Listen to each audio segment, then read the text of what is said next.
Pour aborder ce sujet, comment capitaliser sur la donnée pour construire une stratégie digitale performante, sujet qu'on va aborder sous le prisme du marketing, donc comment utiliser la donnée au cœur d'une stratégie marketing et au travers d'un use case avec la participation de Bouygues Telecom. Malheureusement, Rim n'a pas pu être parmi nous ce matin, mais il a eu la gentillesse de nous filmer une vidéo de quelques minutes pour nous présenter ses enjeux, donc on diffusera en fin de ce use case. Pour ma part, je suis Lola Mier-Bourgogne, je dirige le développement commercial d'Azira en France et j'ai le plaisir d'être parmi vous pour les 15 prochaines minutes.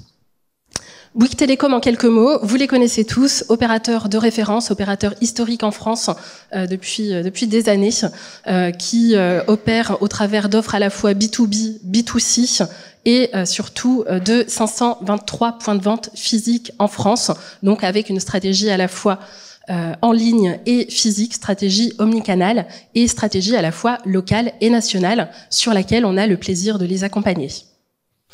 Azira, en quelques mots, le nom de la marque ne vous est peut-être pas familier. On a changé récemment de nom, donc peut-être que les noms de Timo ou de Nir vous parleront davantage. On est un acteur historique du marketing digital local en France. On opère depuis 10 ans au travers d'une plateforme propriétaire qui nous permet d'exposer 40 millions de profils qualifiés en France, donc au travers de campagnes Drive to Store qui nous permettent de mesurer les performances au travers de la mesure des visites en point de vente. L'optimisation des campagnes est faite en temps réel chez nous par nos équipes et on accompagne les annonceurs sur l'intégralité de la chaîne de valeur des campagnes marketing digital, donc du ciblage jusqu'à la mesure. Sur la campagne qu'on va présenter, on est en partenariat avec l'agence média Blue 449, agence média qui appartient au groupe Publicis, qui existe depuis 2015 et qui comptabilise une vingtaine de clients.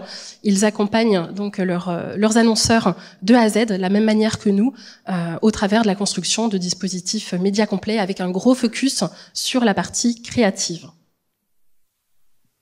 Pour en dire davantage sur la campagne donc qui a constitué ce use case, il s'agissait ici de mettre en avant une gamme de smartphones provenant de 3 constructeurs différents avec un enjeu de génération de trafic en point de vente, donc dans les 523 boutiques Bouygues Telecom dont on a parlé précédemment.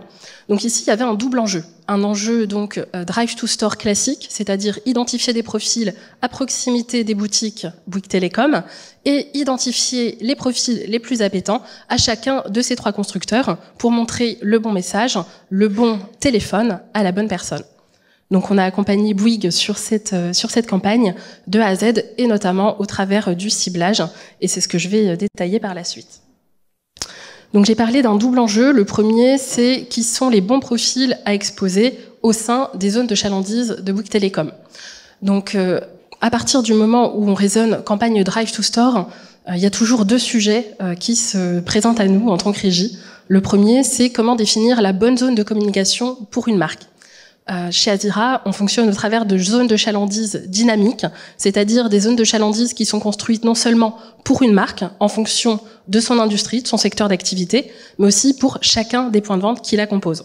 Donc, en l'occurrence, quand on parle de Bouygues Telecom, c'est 523 boutiques, mais on a aussi bien la boutique de République avec un maillage de 16 boutiques dans Paris Centre que la boutique de Vesoul, de là où je viens, avec pas de maillage à moins de 20 km à la ronde. Donc là, en tant que régie, il faut être en capacité d'identifier une zone qui soit cohérente, donc en fonction de chacune de ces boutiques, et d'aller exposer les bons profils, puisque les habitudes de déplacement ne seront pas les mêmes, et donc il faut aller s'adapter non seulement à ces habitudes, mais aussi ne pas aller taper sur la zone de communication du voisin qui peut être à proximité immédiate, dans le cas de Paris Intramuros par exemple. Une fois qu'on a identifié ces zones de communication dynamique, il y a un autre enjeu qui est celui d'identifier les bons profils au sein de chacune de ces zones. Donc nous, chez Azira, on utilise une donnée propriétaire de 40 millions de profils en France qu'on va analyser et qu'on va retraiter sur une durée de 3 mois, ce qui nous permet de construire des profils d'utilisateurs pour chacun de ces 40 millions de profils. Donc pour chacun de ces 40 millions de profils, on va avoir une vision assez claire de ces déplacements au quotidien et pouvoir identifier ces zones de vie prioritaires. Ce qui nous permet d'affirmer qu'un profil sera, oui ou non, dans la zone de chalandise qu'on a établie précédemment, donc pour l'enseigne. C'est la première étape de la campagne Drive to Store et donc du ciblage qu'on a opéré pour Bouygues Telecom. La seconde étape étant d'identifier des profils qu'on appelle tech lovers, donc avec une affinité pour l'univers techno, donc avec une appétence pour les téléphones qu'on allait leur présenter. Il y avait une petite complexité dans cette campagne, dans la mesure où il y avait la volonté de Bouygues Telecom de communiquer sur 3 marques distributrices de téléphones différentes. Donc, pour chacune de ces 3 marques, il s'agissait d'aller créer un cluster avec les personnes qui seraient les plus appétentes à cet univers de marques. En étant propriétaire de notre data chez Azira, on collecte au travers des bid requests, donc de notre outil de diffusion, des informations sur les profils que l'on va exposer par la suite, et notamment la marque de leur téléphone. Donc au travers de ces informations, on a construit des clusters pour chacun des modèles, chacune des créations que Bouygues souhaitait mettre en avant au sein de cette campagne, ce qui nous a permis de créer 3 clusters distincts, 3 segments de consommateurs pour leur exposer à chacun d'entre eux le modèle qui serait le plus susceptible d'acheter. Donc, bien sûr, ça passe par de la visite en point de vente pour se renseigner, mais en tout cas, chaque profil qui était dans la bonne zone de chalandise de Bouygues Telecom recevait une publicité mobile avec le modèle qu'il était le plus susceptible d'acheter. Donc voilà quelques exemples de créations qui ont été mises en avant et qui ont été travaillées par l'agence Blue 449 sur un mix format interstitiel et pavé, donc des formats 100% mobiles. Dans un objectif de Drive to Store, la marque a fait le choix de communiquer 100% sur du mobile et sur du format 100% in-app. On était sur une campagne de contenu avec la volonté de mettre en avant des modèles téléphoniques. Donc on a communiqué uniquement sur des formats engageants, des grands formats, donc le format interstitiel et le format pavé, avec la géocontextualisation, donc qui est au cœur du dispositif de Drive to Store. Et chaque utilisateur qui voyait la publicité voyait s'afficher à la fin donc du GIF la cartographie qui lui permettait d'identifier la boutique la plus proche de soit de son domicile, soit de ses zones de vie. En tout cas, la boutique qui fait le plus de sens pour lui, pour s'y rendre et pour aller se renseigner sur le modèle qu'il aura vu précédemment sur la publicité. Chez Azira, donc, je l'ai dit, on opère nos campagnes de A à Z. Ça passe par de l'optimisation. Optimisation qui se fait, en l'occurrence, sur les visites générées en point de vente, puisqu'on était sur un objectif de Drive to Store, et campagne donc que l'on a optimisée sur ce KPI-ci avec l'activation d'un tiers mesureur, en l'occurrence Keros-Fire, qui a mesuré le trafic généré dans les boutiques télécom à l'issue de cette campagne. Pourquoi passer par un tiers mesureur? Puisque pour Bouygues Télécom, c'est l'assurance d'avoir des visites qui sont fournies par un acteur tiers et non pas par la régie qui sera en l'occurrence juge et partie. Ça leur permet aussi de pouvoir opérer différentes campagnes avec différents acteurs et de comparer avec une méthodologie qui est persistante les performances obtenues par chacun des acteurs et de pouvoir déterminer de manière fiable et non biaisée quel acteur est le best performer, ce dont Rim nous parlera dans sa courte vidéo. Je lui laisse désormais la parole. Il nous a récapitulé ses enjeux et le compte-rendu de cette campagne mise en place ensemble. Je me présente, je suis Rim El Beikaoui, je suis responsable activation média au sein de Bouygues Télécom. Alors, je m'occupe de la mise en place des campagnes sur le digital, sur tous les leviers du digital pour des objectifs de branding, d'acquisition ou de drive to store. Donc, je travaille avec plusieurs acteurs sur le marché. Je travaille avec Blue, avec Tigers, avec Labellium et avec Time One. Alors, Bouygues Télécom aujourd'hui, comme tous les annonceurs du marché, donc on a des enjeux en interne, on a aussi des enjeux qui sont liés au contexte actuel du marché. Et quand on dit contexte, on va penser tout de suite au cookieless. Aujourd'hui, notre enjeu au sein de Bouygues Télécom, c'est comment utiliser notre data pour mieux cibler et pour améliorer nos performances. Nous avons également un enjeu sur l'IA. Alors, comment bien prendre le virage de l'IA pour améliorer nos créas, pour gagner du temps sur notre quotidien, pour améliorer nos performances, pourquoi pas. Notre troisième enjeu est aussi un enjeu qui est lié plutôt à l'omnicanalité et comment aujourd'hui je peux utiliser mes leviers digitaux pour que je puisse apporter de la performance au réseau Bouygues Télécom et aussi à la télévente de Bouygues Télécom. Alors, nous avons mis en place plusieurs campagnes Drive to Store et nous avons travaillé plusieurs fois avec Azira et nous avons remarqué que Azira se trouve toujours en haut de la pyramide puisque c'est toujours le top performeur en termes du coût à la visite incrémentale. Alors, ça veut dire quoi la visite incrémentale?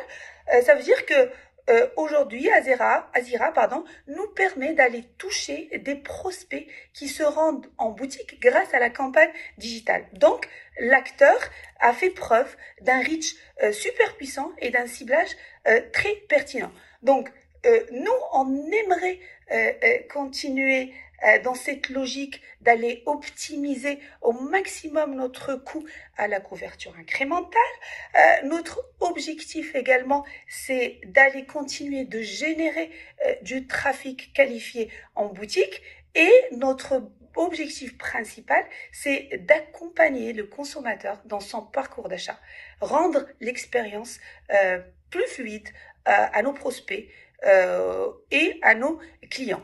Parce que on est certain, on est convaincu que c'est beaucoup plus simple pour un futur client, un prospect. C'est beaucoup plus simple pour lui de découvrir la fiche du produit d'un téléphone, par exemple, sur notre site internet, donc la vitrine, et ensuite aller en boutique pour pouvoir tester ce produit et pourquoi pas l'acheter par la suite. Merci encore Rim pour ce témoignage. Il y a plusieurs choses intéressantes donc à souligner qui font écho à ce qu'a fait Azira sur cette campagne. La première, c'est le fait de pouvoir combiner un reach super puissant, pour reprendre les mots de Rim, et d'un ciblage extrêmement précis, donc avec cette capacité à aller cibler les utilisateurs en fonction de leur affinité par modèle de téléphone. Et la seconde, c'est en termes de performance pure, la capacité à aller toucher des visiteurs incrémentaux. Donc comment peut-on le mesurer? Très simplement en mettant en place un groupe de contrôle, en mesurant le trafic en point de vente grâce au boîtier Kairos sur le groupe de visiteurs exposés, le groupe de contrôle donc qui n'aura pas vu la publicité, et être en mesure de démontrer que les personnes qui ont vu la publicité se rendent davantage en point de vente que ceux qui ne l'ont pas vu. Donc en quelques chiffres, les résultats de cette campagne, plus de 2,3 millions de personnes qui ont été exposées, donc dans les zones de chalandise Bouygues Télécom, et qui ont chacune d'entre elles vu le message du modèle de téléphone qu'elle était le plus susceptible d'acheter. 270 000 visites en magasin, dont 21 436 visites incrémentales. Ce qui nous donne un taux de transformation de l'ordre de 9 à 14, un petit peu plus de 14% de taux de transformation en fonction des clusters. Le fait d'avoir mis en place ces 3 ciblages précis en fonction des modèles de téléphone, donc, nous permet non seulement de montrer à la bonne personne le bon modèle de téléphone, mais aussi d'optimiser sur chacun de ces clusters et de faire en sorte que les performances de la campagne soient maximisées pour chacun d'entre eux. Donc en moyenne, c'est 11,4% de taux de transformation sur cette campagne. On se rend compte aussi que les coûts par visite sont assez distincts en fonction des clusters, donc entre 0,15 et 0,61 centimes donc pour chacun des modèles, ce qui permet également à la marque d'en retirer des insights, d'en retirer des apprentissages que l'on pourra mettre en application lors d'une prochaine campagne et en décliner une stratégie média digitale en fonction de ces apprentissages. Et le CPIV, je terminerai là-dessus, en moyenne de 3,03 €. Rim l'a dit, nous sommes best performers sur ces campagnes avec un CPIV qui est de l'ordre de 4 fois plus compétitif que ce qui a été observé sur le marché jusqu'alors. Je terminerai sur ces mots. Merci pour votre attention et au plaisir d'en discuter pendant la pause.